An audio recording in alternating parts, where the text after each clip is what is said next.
So recording is started. Is it recording? I hope so. All right. So thanks for coming in. Today's session again about the machine learning stuff. Mike told me that Paul is not able to make it today, but he handed over information and material to Mike, so he will present instead of Paul. So Mike, I would say Yeah, kick it's it just off from there. yeah, sorry, just to like manage expectation, it was a one-liner.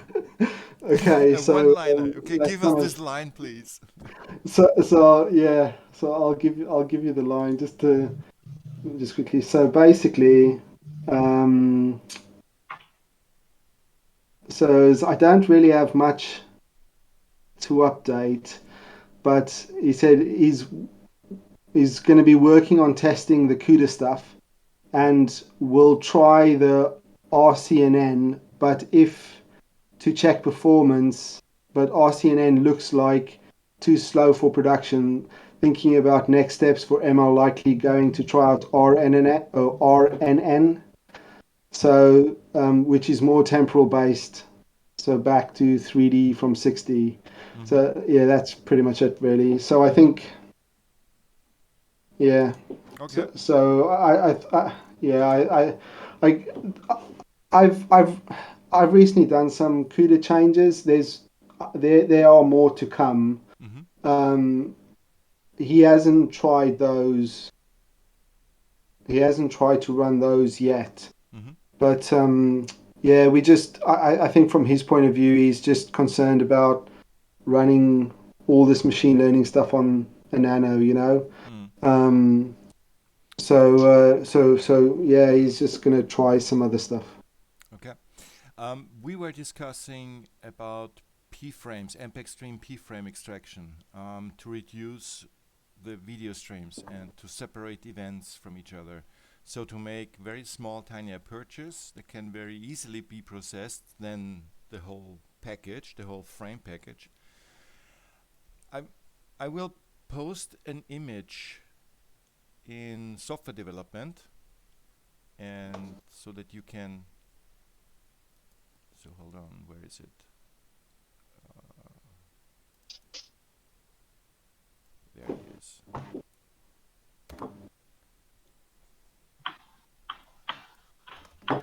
Okay, I posted it in software development. You can have a look up. Gotcha. Yeah.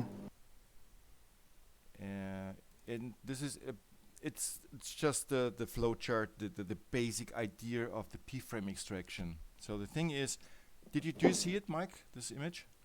I do. I can see the image. Okay. Yeah. So the idea is you have a frame and there's movement in the frame, and the P-frames are created by the encoder on the electronic of the sensor itself. So it doesn't need any power of, let's say, on the nano side. It's processed in the camera, creating the MPEG stream.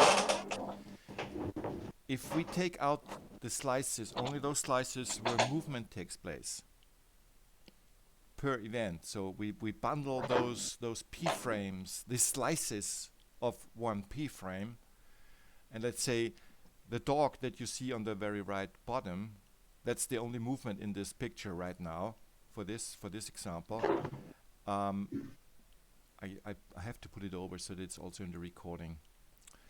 I can see it. You can see it, yeah, good. So if this is a full frame on the top right, you see on the bottom right, you would see just the part of the P frame that incorporates the slices where movement takes place. All others would be black. If we take out Okay. such an amount of slices, and because we have all coordinates of those slices, it's called those vectors, P-frame vectors, and group them by event. Let's say every slice that touches another slice belong together in a group, and then extract a video from there, an MPEG video again, and process that one with machine learning and neural network stuff. The resolution would be much more tinier and so the process would be much quicker. And you have Sure. a high signal to noise ratio here. Sure. Yeah, I suppose I don't know. Yeah, so I don't. So my focus has been more on OpenCV, CUDA, that sort of stuff versus the ML side of things. So I don't know enough about all the ML stuff that Paul's been working on to actually give you any sort of decent response to that, really, as to whether that would be a good or a bad thing, unfortunately. Yeah. Last time we were talking about the idea about p-frames, and Paul just mentioned that would be maybe a good idea that we have to follow up. So this week we were just thinking Hello. about it. How would it look like to have a preprocessor that cuts an MPEG stream into smaller bits? Hey Boyan, How sorry. are you guys? Boyan, can you mute yourself, please, if you talk to someone else? Boyan? Okay, I cannot mute him. Sorry. That's all. Yeah. Anyhow. Yeah. Cool. Yeah. So as I said, I don't. Yeah, I just don't know Okay. if I can See ya. give you a good response to that, really, Richard. I think that is probably something that Paul needs to kind of have more inputs into, really. Yeah, sorry. Now my idea would be if we create such a a sliced MPEG stream, and let's say where only what you see in this picture, only the dog is visible in a video that is much smaller than the original one. If we would provide you with such a video where only one event is seen, that would make it much more. That would speed up your process very much. Yeah, I kind of, so from my point of view, what it sounds like is you're almost doing like the background subtraction stuff on the device and giving us essentially the deltas of the video stream. Yeah. It's something similar to that, really. Yeah. Something similar to that, exactly. Yeah, so I suspect that will speed things up. I mean, yeah, absolutely. I mean, I have managed to. There's several things I have managed to now offload onto Cuda. Actually, let me just quickly grab my. I just want to grab the code and just have a quick look for you. Yeah, so there are several things that I have equivalent CUDA methods for, and the background subtraction is one of them. So yeah. So the tricky thing at the moment is for background subtraction. We have in the past used KNN, the KNN background subtractor, and unfortunately that does not have a CUDA implementation. So I've also implemented the MOG2 background subtraction, which does have a CUDA implementation. So we can, and I've tried my best to tweak some of the parameters so that it kind of matches what the KNN stuff produces. So right now we can do background subtraction on CUDA. Yeah, so that is a thing. I'm just yeah, sorry, these things kind of overlap a little bit, so I'm just going to maybe give you an update as to what I've been working on as well, just to kind of is that all right? Yeah, please. So yeah, so I've done quite a bit of stuff on trying to offload the processing onto Cuda, as well as trying to make some of the processes run in parallel. So there are several things that I found that we can run in parallel. So I've managed to get those to run in parallel. I've got Cuda implementations, some of the methods that we use now, and for example, the optical flow stuff now runs in parallel and on Cuda, so it runs not on the UI thread, and that gets offloaded to Cuda. What I have kind of found is we've probably gained about um, uh, so we can process twice the frame rate we could before. Mm-hmm. So in my view, there's still more that can be done. I found an article that essentially also introduces Cuda Streams and other ways to optimize the interaction with Cuda. And so basically, my next step now is I need to just do some tidying up. There's some of the code that I just need to refactor to kind of make better or more maintainable, and then once I'm done with that, I can there's a article I'm going to follow which I post in the software development um, sub or channel that details the the how you utilize streams and Cuda, and also to try and get the processing to overlap.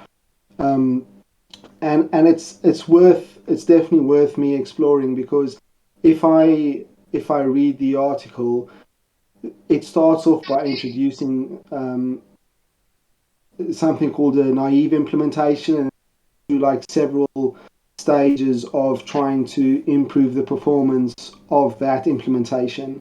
And if I look at our implementation at the moment, it follows very much the naive implementation. So there's there's definitely additional stuff that we can do, and the idea behind that is to try and get not only some of the processes to run in parallel, but is to try and get the stuff running on the CPU in parallel, as well as the stuff on Cuda to run in parallel with the stuff on the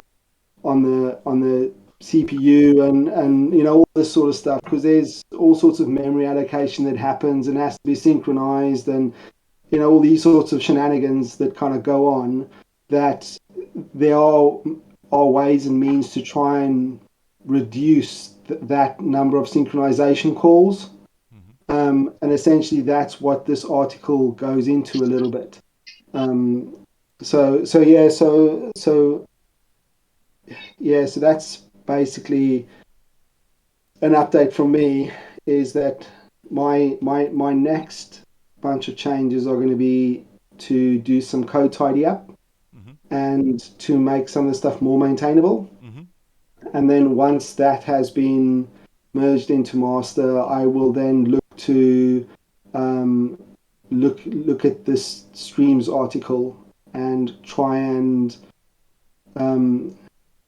take some of the, well, if I try and do as many as I can, the changes that they suggest in the article that need to be done in order to improve performance even more. So that's basically, yeah. So that's essentially my update. Okay. Okay. Thank you. You're talking about Cuda Streams. This is something new to me. Can you explain what the Cuda Stream is meant by this? Yes.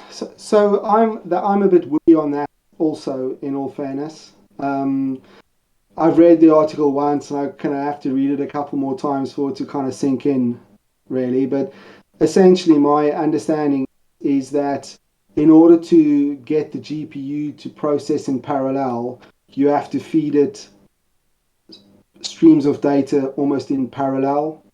So if you don't specify what stream, so okay, so it's a very simplistic view on it, right? Because just all I know at the moment, is that if you don't specify a stream, it'll always default to the default stream, and that's always gonna almost be like a sequential processing pipeline. Whereas if you can use multiple streams, you can kind of get more processing done in parallel, specific for the GPU. There's also stuff to do with pre-allocating memory and things, which apparently has quite a big performance impact when you interact with Cuda. So what you don't want to do is you don't want to, on every iteration, have memory allocated. You kind of want to have that memory pre-allocated before you do your processing. Okay. I don't quite know exactly how else to explain it, but essentially, I think my view of it, my understanding of it right now is, if you use these stream things and you don't always default to the default stream, essentially you can get more throughput because you can get processing done in parallel, and you can get processing done in parallel in such a way that you can get some stuff, you can get some operations being done on the GPU, and you can read, decode the image coming in from the camera on the CPU all at the same time, if that makes sense. So while the GPU is processing the previous frame, the next frame is being decoded and read in GPU and put into the next stream for processing. So if you're talking about CUDAs, you mean the number of CUDA cores? Let's say the Nano has 370 or 72 CUDA cores, something like this. Would you split the video stream into 372 parts to be parallelly processed? No, I don't. Yeah, so I don't. No, I don't think so. I think you could probably only use maybe 2 or 3 streams. I don't think you need to go to that level. But I don't know enough to actually give you a very educated response. Yeah, so I'm just trying to. I mean, this is quite specialist stuff, as you can imagine, and I'm just scratching the surface of it as well. And documentation is quite tricky also to try and the interaction between Python and the Cuda stuff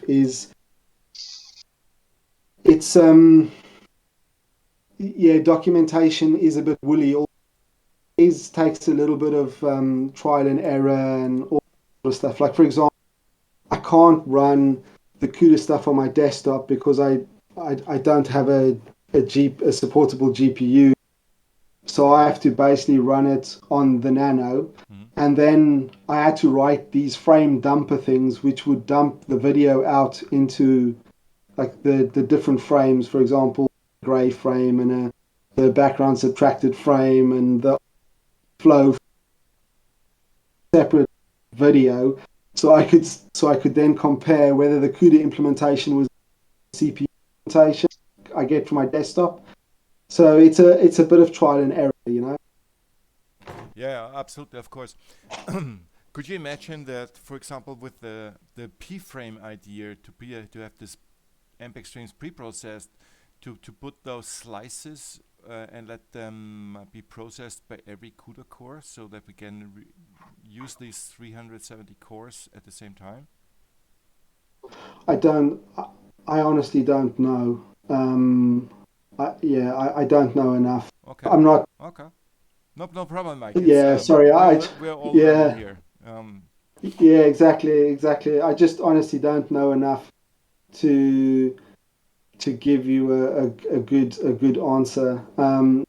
You know, yeah. So I'm just trying to, as I say, just try and do some stuff, improve the performance, and then do some more stuff to try and improve the performance. And when I get to a point where I don't really have anything else to offer, then so it's kind of trying to pick the low the low-hanging fruits. the low-level fruit at the moment, right? So it's just trying to kind of. So I know that by doing some of this stuff or by processing some of this stuff in parallel, I will get better throughput. So that was the first thing I wanted to target. The next thing was what can offload onto the GPU, and now the next thing is to do with pre-allocating variables and trying to streams. Once I'm done with that, we'll have to see what can be done. Yeah. Okay. This is one route that you should certainly follow. Yeah. Because we have to learn what functions, libraries, methods are doing and what they can help us in any way. But I think it is very important that we can, whatever stream comes in on whatever resolution comes in, because the thing is we are now scouting for a replacement for the old Skycam. And it's very easy to get high expensive equipment, but it's not so easy to get low expensive equipment, low price, low cost equipment. Yeah. But let's say if we also follow the route towards more expensive equipment with higher resolution, for example 40 megapixel resolution and 18 frames per second or even more, then we have to deal with something like this pre-frame extraction before we go into analyzing the stream, doing background subtraction, optical flow, or then have gone machine learning or whatever is based on that.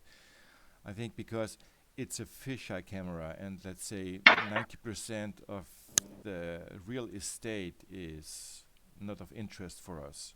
So by reducing the real estate of the material and parallelizing this, slicing this in this little P-frame slices and parallelization via Cuda cores, that could very much improve it, I think. Yeah. But No, that's fair enough. But we're not there yet, so we still have to learn how the P-frame extraction works. And let's say we meet somewhere in the future. So your path and the P-frame extraction path shall meet, let's say, in January, hopefully, so that we can test your codes also on parallel slices. No, that's fair enough. I mean, yeah, I can only I can only do what I I can only do what I can do. Absolutely. As I say, the kind of my day job is not really working with OpenCV and that sort of stuff. So I am trying to get up to speed with it and trying to understand it and learn and get into it as much as I can and trying to squeeze as much performance out as I can and as I know. So yeah, all the only thing I will say is obviously the bigger the resolution, the more processing power is going to be required. So yeah, but yeah, all we can do from my point of view is all I can do is I can try and increase the frame rate on the same video, and I know I have already done that. So but I need to kind of I need to get it. It needs to be more than what it is currently. So, and that's the bit I'm chasing. If I can double it again. So I think initially we got 2 frames a second. Now we're at 4 frames a second. If I can get it to like 8 frames a second, I'm gonna pat myself on the back. You know what I mean? Because I think that'll be pretty good. I'm sure you can probably squeeze more out of it, but as an initial target, that's kind of what I'm gonna kind of go for, really. No worries, Mike. First of all, it's not all on your shoulders. So there are other No, people yeah, working on it as well. And there is Paul as well. Yeah, of course. So we have to work on several places at the same time, and then find a meeting point somewhere where we can bring these two strategies together. And I think Of course. we Of have to course. do this way. And I think that's why your work is very very important to learn on that road what methods are best, because we can apply this then when we have the parallelization on the GPU. It's true then, Yeah. as well as it is true today.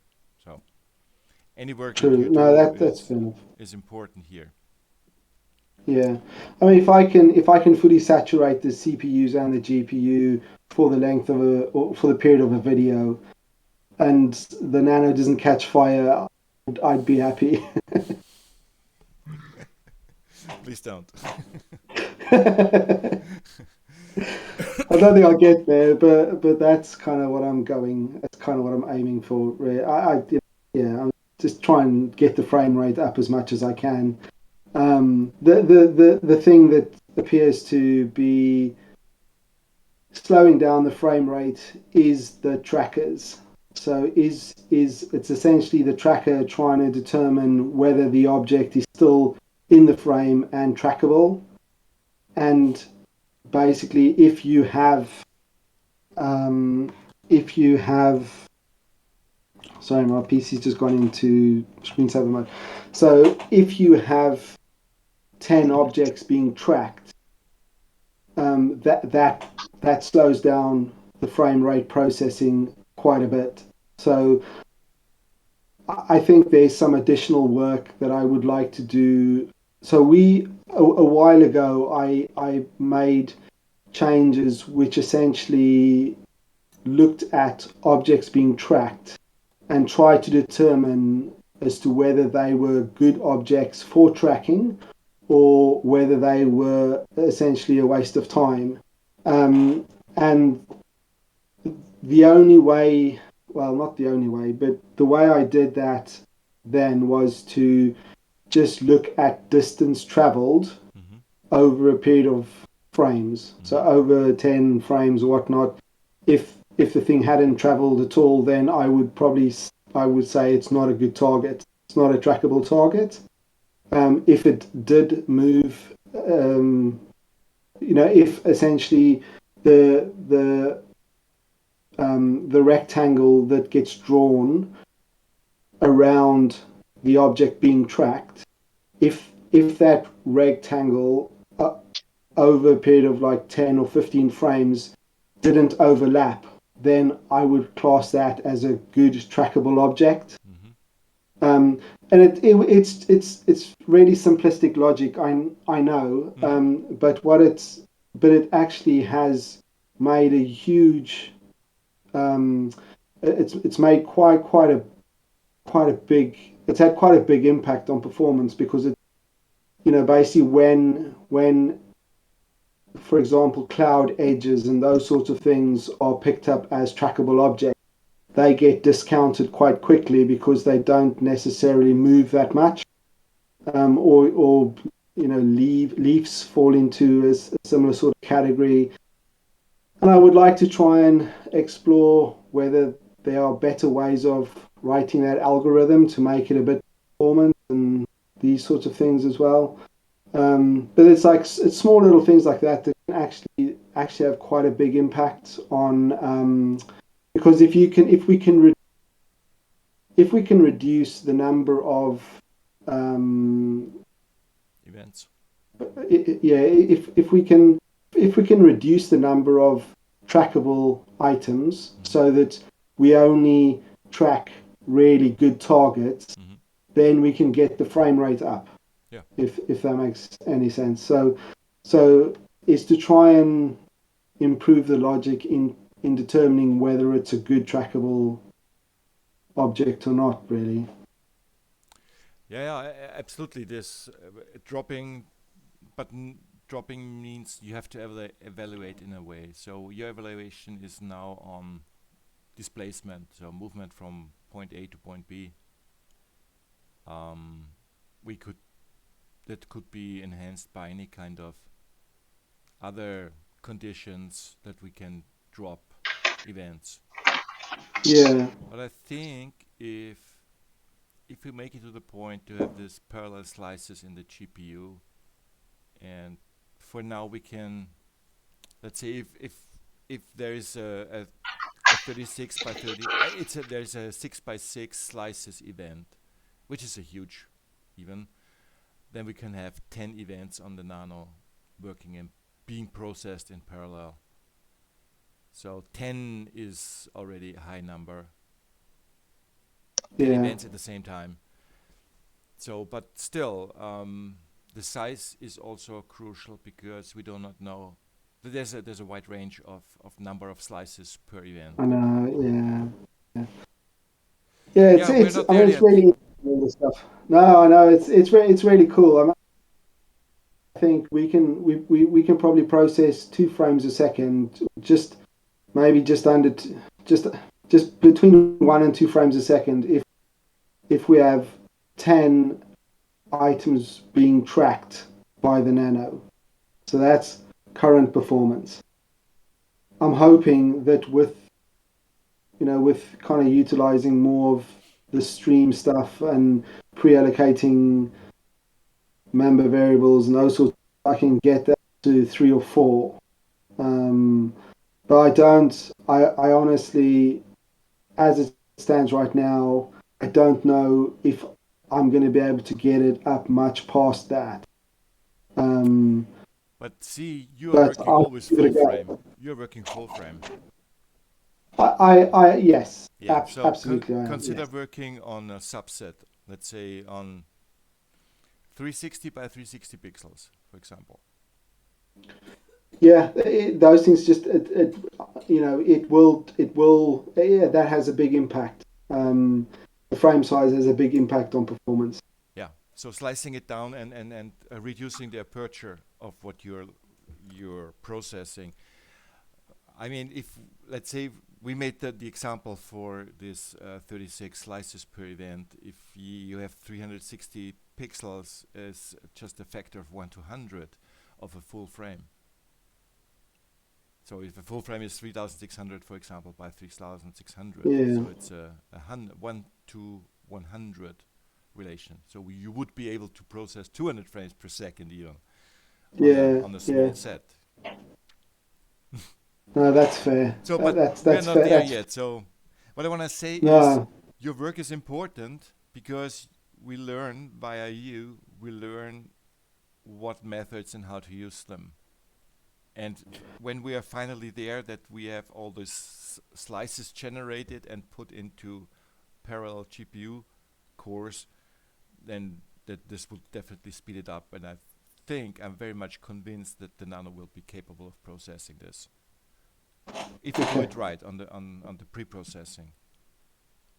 No, that's fair enough. I mean, there is so NVIDIA have got like their own proprietary inference sort of stuff, and that actually processes really quick. I don't know what black magic they are doing, but yeah, unfortunately, I just don't have the technical expertise to kind of dig into that too much. Yeah, I'm just trying to do the best I can, really. If it means that it's going to be a trade-off, right? I think at some point it's going to be a trade-off. We'll have to just determine whether our implementation using strictly OpenCV is so the NVIDIA stuff I think will always be quicker because they have the ability to tap into certain hardware acceleration capability of the Nano that I don't is just exposed via the OpenCV GPU implementation, if that makes sense. So the proprietary NVIDIA stuff is going to be quicker. I guess at some point we can make a call as to whether we need to switch over to be using that versus what we are doing currently. Yeah. So that is on the back of my mind. They do get pretty good. They get good numbers, you know. So I want to just try and see if I can get something similar. The difficult it's much easier to find documentation and examples and all those things if you go with, for example, Python and OpenCV versus going down very specific NVIDIA based stuff. Like you can buy books on Python and OpenCV, and that stuff gets used by a lot of the machine learning frameworks and all this sort of stuff, whereas the very specific NVIDIA stuff won't or doesn't. So it's just a bunch of trade-offs, isn't it, really? Yeah, we have to find our way through. What shall we do? Yeah, exactly. I mean, exactly. we're no industry. And just keep on chugging away. Pardon me? We can just keep chugging away. That's all we can do. Yeah, shoveling away the snow in front of us. Exactly. Yeah. We're no industry. We cannot push NVIDIA to something. We can just take what's on the shelf. But yeah, that's the way it is. Yeah. But I'm quite confident that we'll be there because my discussions with Christian the last days about the P-frame extraction made me feel that the Nano will be capable of doing this, because if we pre-process this is much smaller for the real processing. Yeah. So no, I understand. We will be there, but I guess still January takes some time. That's fine. That gives me enough time to, it's fine by me because it gives me time to get, things will slow down over Christmas anyway, and my next month cycle essentially is it's going to be like a 2-week sprint of tidying up and just working on maintenance, housekeeping, that sort of thing. So, and then the next sprint will be basically trying to integrate this stream stuff and pre-allocating variables and memory and all those sorts of things. So that is basically 4 weeks. Whether that's going to be a consecutive 4 weeks, I don't know, because I'm going to probably try and get some downtime between Christmas and New Year. You're not alone. Exactly. We all have our downtime during the Christmas. Exactly. So no sometime in January works. Yeah. All right. So guys, it's now we have about 50 minutes. I will stop now the recording.